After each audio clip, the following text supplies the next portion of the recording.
Hello, Stratters. It's CreepEvee, and I am back. Yes, took a little bit of a vacation since I hit my 1 year mark. I decided to take a little break, cool off, and not worry about videos for a little bit on this channel or my other channel. And it was nice, but I am wanting to get back to making videos. Do love making them for you guys. And I showed my face in the last video, and nobody called me, any horrible names. So I guess you guys are all right. So I definitely want to keep making videos for you guys. This one's kind of interesting. We are doing EDH this week. And I think we're going to do two videos. I want to try doing it a little bit differently.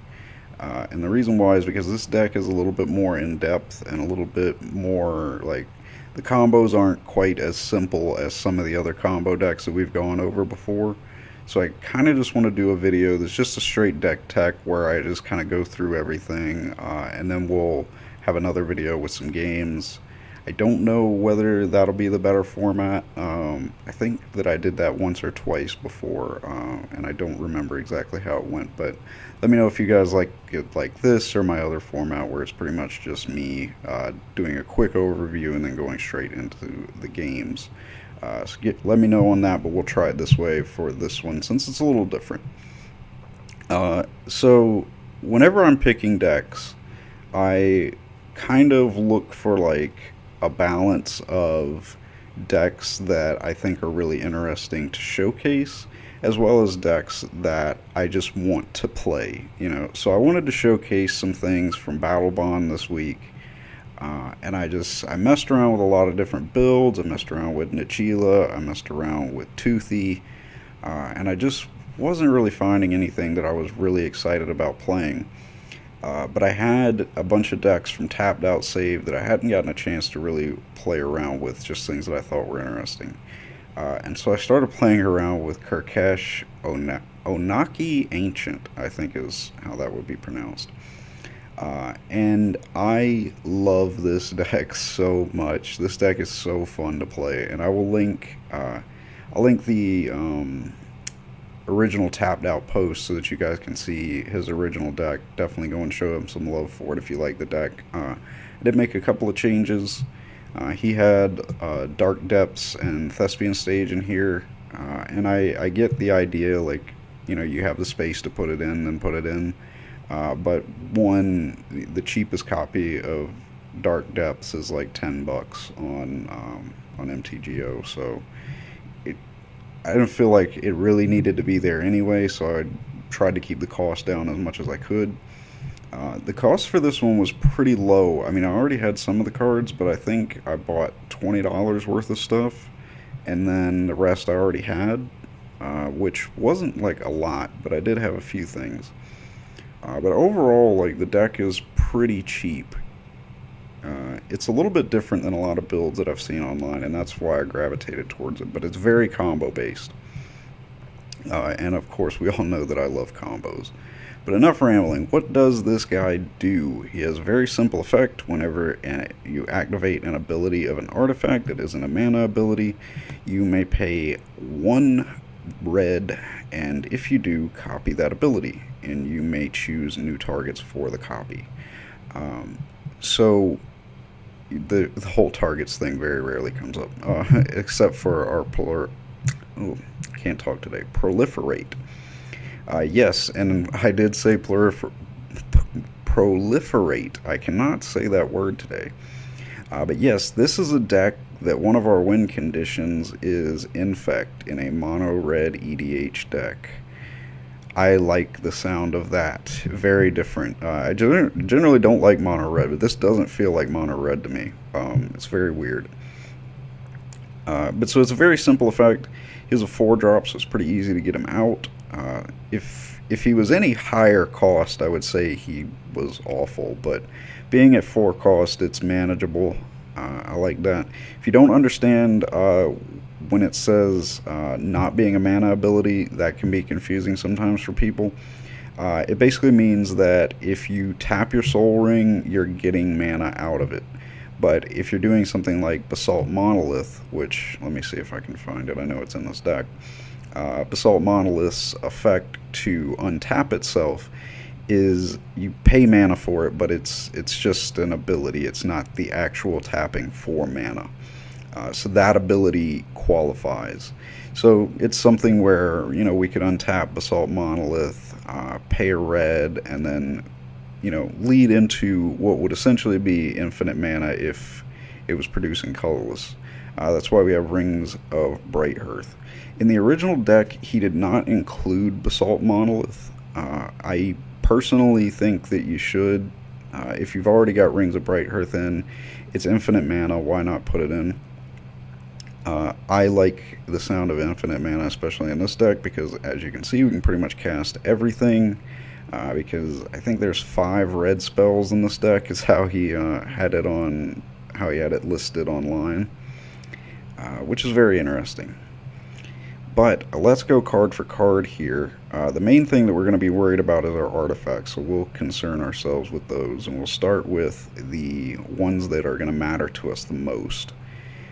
Each one of these is going to have something pretty much that we can benefit off of from Kurkesh's ability. We have things that are very, minor, like Codec Shredder. Codec Shredder is interesting because you're playing, what is his name? Duretti. And so if you get cards in your graveyard that you want to get back with Duretti, you can look at it from that standpoint, or if it's something that you feel like you can disrupt your opponent with it, then you can use it and you're doubling its ability, and it does give you a way to get things back out of grave. So if there was anything to cut, I would cut it, but it's alright. I do like it.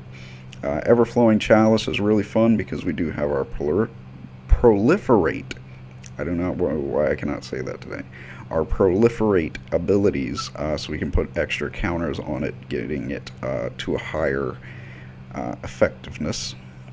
Soul Ring, just obvious mana. Voltaic Key helps us really benefit and get more mana out of what we're doing.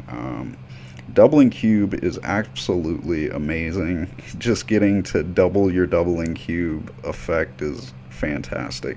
One of my favorite cards in the deck here, Azur's Gateway, which kind of sucks that you can't really see it all that well the way MTGO does the previewer. But this is out of Ixalan block. I can't remember whether it was Rivals or just regular, but you tap one, tap it, draw, and then you exile a card basically to a specific zone for it.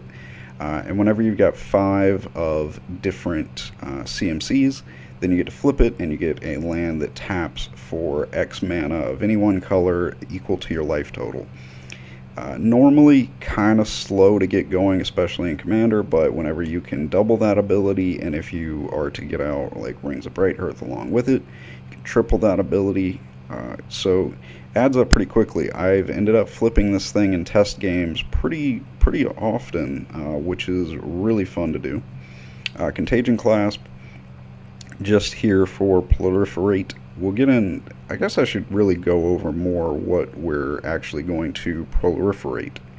I cannot speak today. I don't know why that word is killing me. But let's just look at the things that we have that we can put counters on. I guess would be a good place to start here. Maybe I should have done that first. But we have Duretti. Obviously, he's got loyalty counters to work off of. That's pretty much it as far as like our actual colored spells. Everything else pretty much funnels down to our artifacts. So we have Everflowing Chalice, as we mentioned earlier. Let's see, we have our Magistrate's Scepter. That's going to give us the ability to potentially take extra turns, which I have found you can take extra turns with this deck pretty easily, especially with another card that we have included here. I have one with Darksteel Reactor a couple of times. If you don't know what this guy does, as soon as you have 20 counters on it, then you immediately win the game. Keep in mind, this is not like an upkeep check or anything. You do get an extra counter during your upkeep, but if you were to put it on it like any other time during your turn, it's an instant effect. It's not like an upkeep check trigger. Clock of Omens, let's see. Aetherworks Marble. We don't put counters on it, but we're giving ourselves energy counters. So you will find that we have a couple of ways to put energy counters on ourselves. Aetherworks Marvel is going to help us put out crazy things. We're going to be able to double this ability whenever we tap it with Kurkesh. So we'll get one of the most broken abilities in Standard in the recent past to come out for us. Aetherflux Reservoir, it pays off. You can actually generate a lot of life. It doesn't have counters on it, but I figured I'd mention it since I was coming past it. Titan Forge. At first I was really skeptical of this card, but it works pretty darn well. You're going to need to put out 9/9 golems whenever you remove 3 charge counters from it. You tap 3 and tap it to put a charge counter on it, but whenever you're doing everything that we can as far as untapping things and being able to multiply our tap effects, that adds up very quickly, and you end up having a pretty nasty board of some 9/9s if you're not winning in other ways. With Lux Cannon, excuse me, with Lux Cannon, we can put counters on it and tap it, and it's remove 3 charge counters, right? Yes, remove 3, destroy any target permanent. Very good removal, pretty easy to use in this deck. Let's see, where else do we have the counters? It's lagging horribly trying to just scroll down. There we go. Okay, Contagion Engine. Obviously, like Contagion Engine and Contagion Clasp are actually putting out -1 counters on your opponent's stuff. So that's worth considering, but I'm going over mainly, just what we have going on for our personal gain. So then we have Gonti's Aether Heart. Once again, we're working off of energy counters, so it gives us another way to take extra turns, which is super fun to do. Always. And that's it for our actual counters, except for the fact that we are going to try to poison our opponent to death, and the way that we're going to do that to initiate the poison counters is actually through Decimator Web. I think you could argue for including more ways to put poison counters on your opponent. That way you have more of a chance to actually get that effect off of. Right now you're pretty much limited to Decimator Web, but you go through cards so quickly in this deck that you pretty consistently get to whatever you want to happen. So as far as our proliferate, I'm going to get it eventually. As far as those effects, we have our Throne of Geth, also gives us a sack outlet for artifacts we might want to get triggers off of. Let's see here. Decimator Web does not proliferate, but it puts counters on, I should say. Then, where'd you go? We have our Contagion Clasp and our Contagion Engine, and I think that's it as far as those, yeah. Then let's look mainly at the cards that we want to multiply the tap effects of with Kurkesh's ability. As mentioned earlier, doubling cube is just a gross thing to do. You get out something like Cage Sun along with this, and you just can do gross things. Azur's Gateway, any of your proliferate abilities, you can multiply those. Those add up very quickly, and that's generally how you win the game. Journeyman's Kite, or Journeyer's Kite, I should say. I had never seen this card before, and I don't really think that there's any other deck that could utilize it. But you tap 2, tap it, search for a basic land, and put it into your hand. Whenever you can multiply that 2 or 3 times, it becomes pretty efficient, and if nothing else, it's a deck thinner.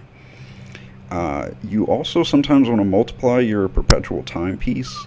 It mills 2 off the top of your deck. I think it's 2. Yeah, 2. But that gives you an opportunity to put things in your grave for like Duretti or your Goblin Welder. As well as being able to do the little exile ability and then shuffle whatever you want back into your library. Gives you kind of an efficient way to cycle through things. Kind of a way to deck thin in a way. Another proliferate that we might want to multiply in the form of Throne of Geth. Then, of course, we have Magistrate Scepter. We can multiply this, and you don't. If we remove the 3 charge counters, we don't actually have to remove another 3 whenever we multiply it, because Kurkesh is multiplying the outcome essentially. So we would get to take an extra turn off of Kurkesh without having to have 6 counters on it. So pretty gross. Crystal Ball, really good early game. Generally, you don't really worry about multiplying it, but it's worth keeping in mind that you can scry 2. Let's see. Temple Bell.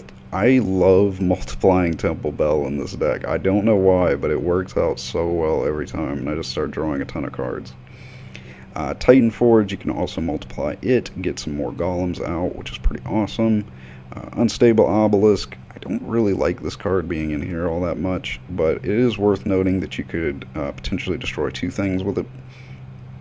Aetherworks Marvel, you can multiply that whenever you tap it to look at the top 7, I believe, no, top 6, and put something out onto the board. Pretty awesome effect. Clock of Omens isn't something that you're using it to untap things, not to use this ability.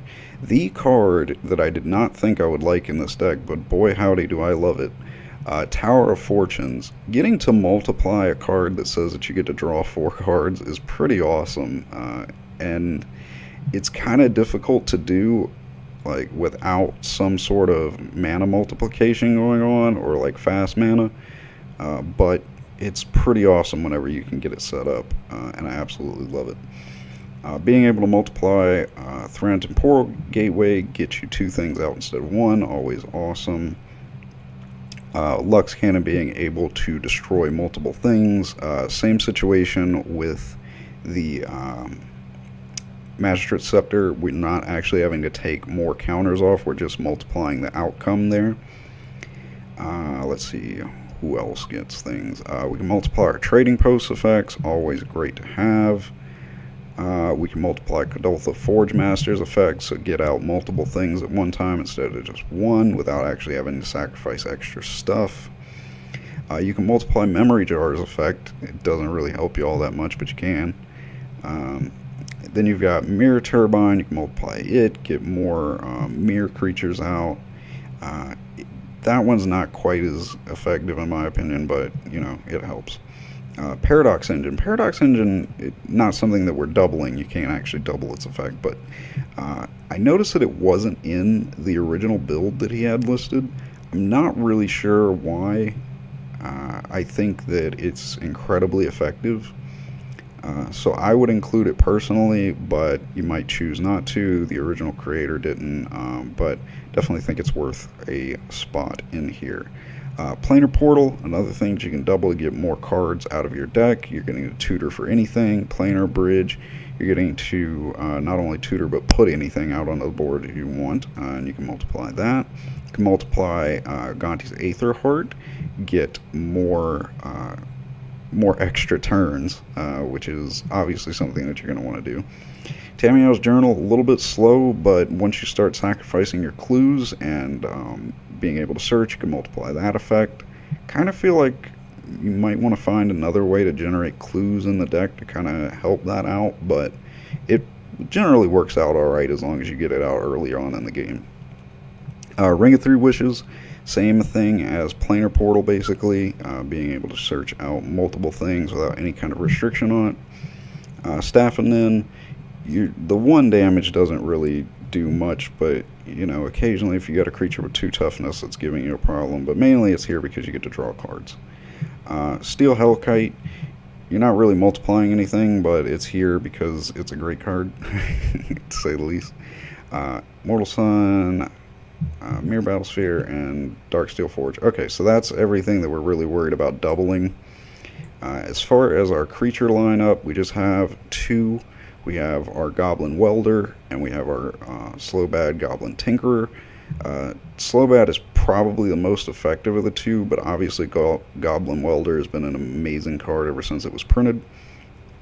And then, of course, Old School Duretti, definitely beneficial to you, as well as Trash for Treasure.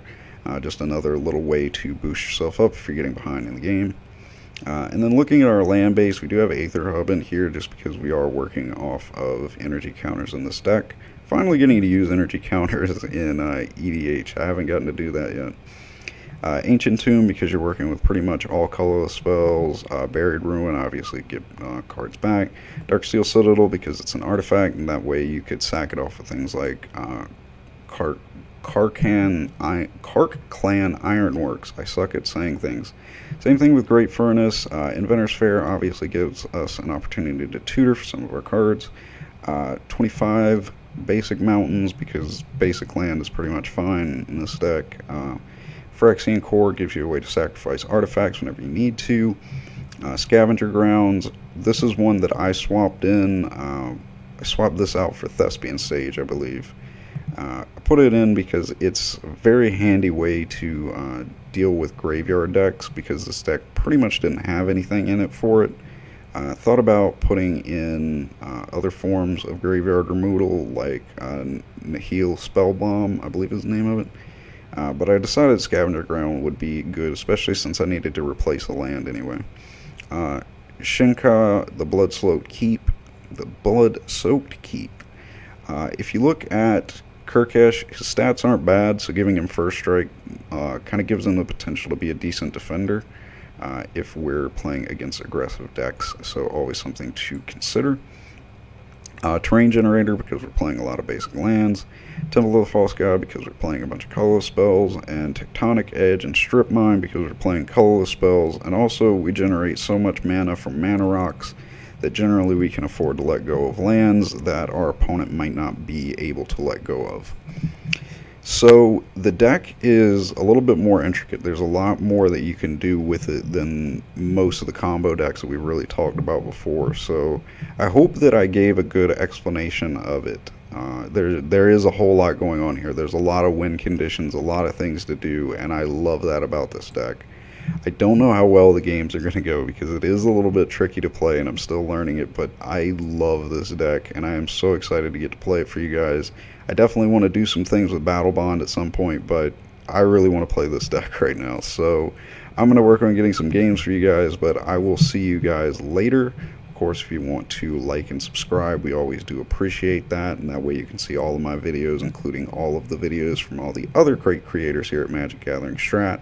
And as always, my Facebook and YouTube will be in the description if you want to see more of what I do here on YouTube. And all that being said, I will see you guys in the next video.